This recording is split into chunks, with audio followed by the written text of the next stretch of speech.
Bonjour Florent. Bonjour. Solidarité entre les mouvements, visiblement. Donc la Lorraine est en Alsace. Oui, tout à fait. La solidarité, elle est un peu évidente parce que nous, on lutte par chez nous sur un projet qui est étrangement similaire au Grand Contournement Ouest, donc à savoir des contournements de ville qui seraient payants évidemment, qui est censé dévier éventuellement un transit qui plomberait les traversées urbaines, alors qu'en réalité on voit que justement les problématiques d'engorgement des autoroutes respectives, elle est éminemment urbaine.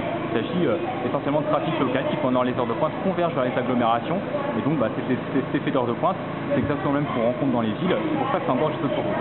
Ça signifie que quand bien même on retirait le transit, quand même on y arriverait, ce qui n'est pas le cas étant donné que l'autoroute serait payante, doublerait l'autoroute gratuite, mais quand bien même on y arriverait, et ben ça changerait quasiment rien, tellement la part de transit qui serait potentiellement détournable est faible.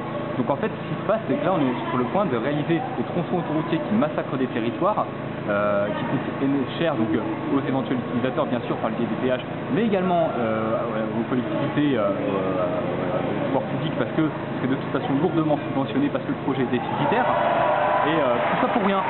Donc évidemment, on ne peut pas laisser faire ça, c'est une fuite en avant totalement l'idéologie des 30 Glorieuses totalement dépassée. Aujourd'hui, le réseau autoroutier français il est globalement terminé, et il faut bien que les pouvoirs publics prennent ça en compte, ils se disent que voilà, non, aujourd'hui, quand on a une autoroute qui est engorgée, la solution, c'est surtout pas d'en faire une autre, parce que après, on en fait autant qu'on veut et on n'en finit jamais.